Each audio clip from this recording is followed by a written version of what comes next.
This is going to sound confrontational. Stupid. For a long time, people said, oh, older gay people are recruiting kids to be gay.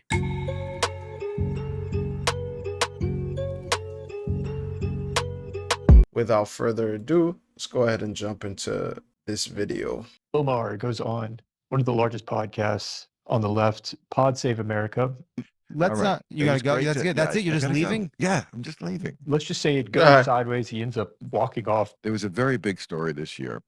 It was in the front page of the New York Times. A woman, I forget her name, and she had done, like, it was a 10-year study, did not release it on purpose because she said it would weaponize the argument from the other side. And this is a good example of how we make sense of the world through stories, and often we will override facts, data, and studies because they don't fit within the story that we want to be true. So in other words, it came out not the way you wanted the study to come out. Yeah. Not what you said, that it's, all the studies show that. No, it is a mixed bag. What are you trying to use this fact for? What is the story in which it fits? How are you wielding this fact? Because it's not enough to recognize an objective truth. It depends on how you are using that objective truth. And if you're not using it in a way that's acceptable, even acknowledging that objective reality is wrong, according to him. And again, this was a very long study, very thorough, and they wouldn't release it because it came out with the wrong conclusion. But the reason because it is a hard question, because it is a serious question. Right. This guy's trying to give an excuse for why that would be acceptable not to publish that study because it's a hard conversation. The Democratic position is leave it up to parents, doctors. Just leave. It's not the government's decision. That's the Democratic position. It's a little bit more complex than that because their position is pretty shit, but we'll let him cook right now. Let's see what else he has to say. What's wrong with that position? Okay, would you apply that to tattoos? If the parents decide that their kid can drink alcohol or get a tattoo or buy cigarettes, and you see a 12-year-old smoking a cigarette, is that okay? But to take that risk at that age before you know shit about anything, and the least bad answer is to not let the government decide from above. It's just to leave it up to people and parents and the kids and the doctors, right? You want the government to ban gender-affirming care for kids?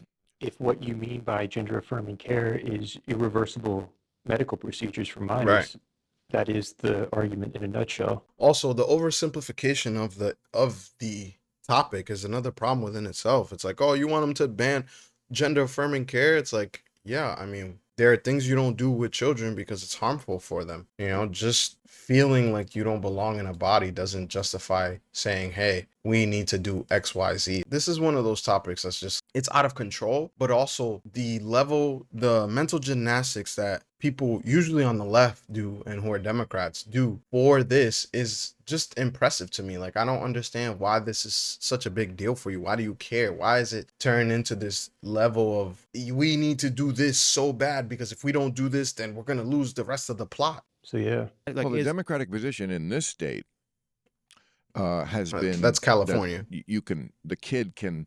You guys know I hate California. Has the right to hide it from the parents. Which is wild. Something remarkable here. He goes from arguing that it's so important that parents be able to override the laws that are set in place to protect minors to then, well, there are bad parents in the world, therefore parents cannot be trusted. Right. That's we all crazy. believe that parents should have the decisions over their children, but we also recognize that some parents do such a bad fucking job that the kids are in danger. That happens outside of trans issues. That happens all the time. It's terrible. This is just a good example of this logical reversal. There's a complete lack of logical consistency here.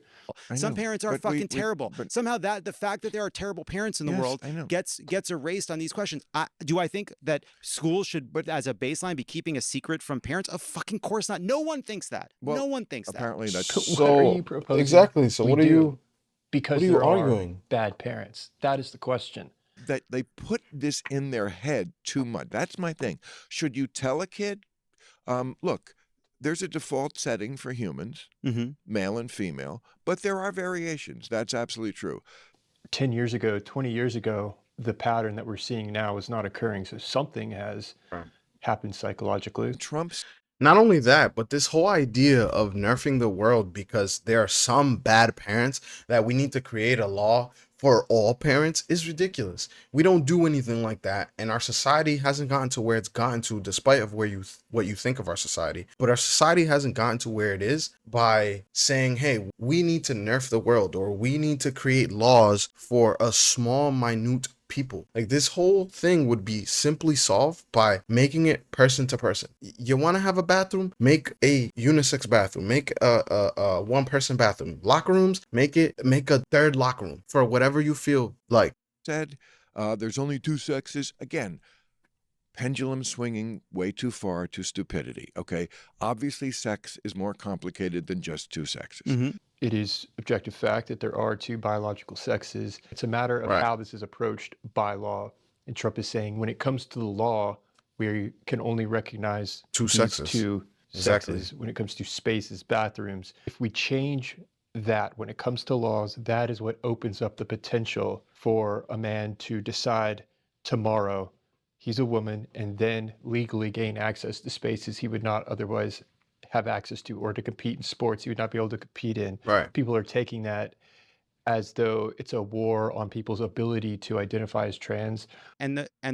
Also, I want to add, this is a logical argument. A lot of these arguments are approached from a place of emotion. Like, if you look at some of these arguments, when they're made emotionally, of course that's not okay. Of course, saying certain things is not okay. But when you approach it from a logic perspective, removing your emotion, what he just said is completely logical. It's that simple. Things have always been split for genders. Why would we try to change that now? That doesn't make any sense. Truth is, we talk about these edge cases, talk about athletes, talk about locker rooms, but for the most part, what we're talking about is a very small group of people that just want the opportunity to live and express themselves. And but they do. No one is saying they can't live and express themselves. There's, when that living and expressing itself means that it affects the rest of us, that's where the problem is. I remember a time where being gay was like the worst thing ever. Like, it was like, if you're gay, there's something wrong with you. And then we transitioned into this point where, hey, I just want to be gay. I want to be able to be gay and no one blame me about it. No one come at me about it. And then they passed laws against discrimination against gays and gays being able to get married. And guess what? The gays never did. At least none of the ones that I saw or I came across. They were never like, oh, well, now you need to do XYZ to make me feel more like, no. They wanted the simple things. The things that I think all people should receive, regardless of what you are, of your sexual orientation, I should say, right? Regardless of what your sexual orientation is, you should receive these baseline things. It's like, there's nothing wrong with that, right? But now we're getting to a crazy level. There is a war on that group of people from the right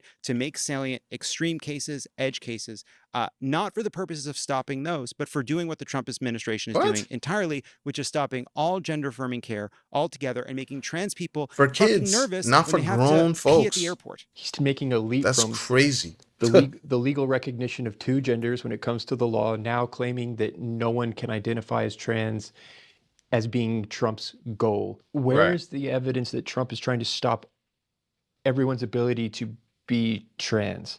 We're talking about adults here. This is going to sound confrontational. Stupid. For a long time, people said, older gay people are recruiting kids to be gay. And they wouldn't really be gay. It was they were being recruited. Some people, not all. That they were being drawn. That was the conservative position. The Christian right position for a long time was the reason you didn't want to have gay teachers is they're going to recruit. That's a generalization. Say this was the conservative position, the Christian right position. There are some people that believe that, and there are some cases where that will occur. That the gay lifestyle is going to look so enticing and so exciting that it's going to bring these poor defenseless boys, they mostly boys, into the gay lifestyle and destroy their lives. But of course that wasn't true. Really, all gay teachers were an example. Right? Yeah. All gay teachers are examples. Examples of what? Right. Your sexuality should have nothing to do with your teaching. You think, or a lot of people on the left think that even if you just have this debate, it makes you a bigot. You just have to roll over. You asked about the Biden administration. That was their position. If you even question this, you're some sort of a bigot. And this is new science, and it has to do with children, and it's not going to look good in the future. Right. And this is one of the things I remember Candace saying, like, I've left the cult of science because there was this pressing need to be like, hey, no, you need to agree to this, and this is what it is, and trans women are women. And listen, a trans woman can be trans woman. That's okay. Like, do your thing. But you're not a biological woman. That's completely different. And that's okay too. No one is saying that you need to ostracize any part of society. It just, when you push it onto people and make them have to change their daily living to adjust to a minority, a minute percentage, that's where the problem is. And yes, of course, there are aggressive people out there. There are people who say that, oh no, that say the most radical things about transgenders. I get that. But those people are also the minority. Most of us, the 80% in the fucking middle, we just want a normal life, okay? And my normal, I understand, is completely different than a transgender's normal, and that's fine. But you can't sit here and call me homophobic because you were born John with a fucking dick and want to act like Sally. That position. Can I just respond to something? Now you can. Now Please respond. It's true for many conversations today, and I think that is the key point.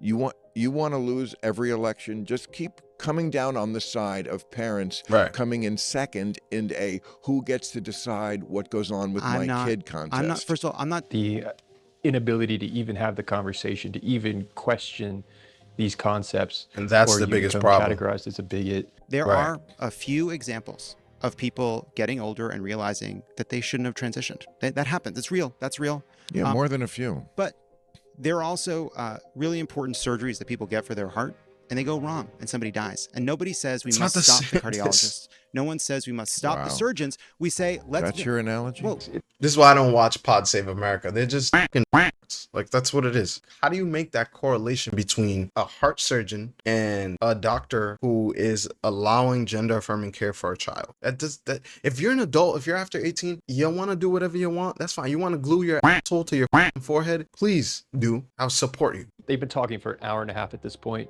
I think he comes to the conclusion that he can already see every move this guy's going to make. The science, the research, all right, makes clear that, yes, there are exceptions. Yes, there are people practicing it in ways that maybe go too far. But for the most part, study after study shows that gender-affirming care saves... I'm talking. It's my turn. I was so quiet for so long after I interrupted a few times. But okay. But once I stopped talking, boy, I was good at it. You should practice stop talking more often. A lot of lies, or not talking at all. Which is the end result of all this. And of course, that's awful, and I agree with all that, except the part about the studies. Yeah, this interview is a debate, and it captured the attention of many people because it is revealing. Bill Maher is one of the more sensible voices today that is left-leaning. Today, he's making it wasn't really always good like this. Observations about the core reasons that the left continues to lose. So I'm not talking about winning or losing left. I agree with all that, but I'm just talking about the issue itself. What did that card say? Can I take this one home as It ends in the moment where I think that Bill Maher was just thinking, I'm too old for this. And he's just like, I got things to do, buddy. Let's you gotta go. That's good. That's it. You're just leaving? Go. Yeah, I'm just leaving. Bill Maher, everybody. Thank you. It just ends it. It's kind of, he's like, you're just gonna leave now? And he's like, yeah, I'm just gonna leave. It's as simple as that. Hey, listen, Bill Maher, I've always liked his approach to humor. I didn't really like how far left he went at one point, and then he's just made this progressively more middle stance that I really enjoy, and I agree with him on a lot of things. I also disagree with him on some things as well, but this is a perfect example of somebody who was all about the hoopla and with the left, and then all of a sudden now it's like, bro, you guys are crazy. And it's not everybody, right? It's not all the Democrats, because I would consider myself a Democrat, but I still don't lean that far left. They went so far left, they left us, like, literally. And I know you probably heard that phrase before, but it's just gotten to the point where some of these arguments are ridiculous.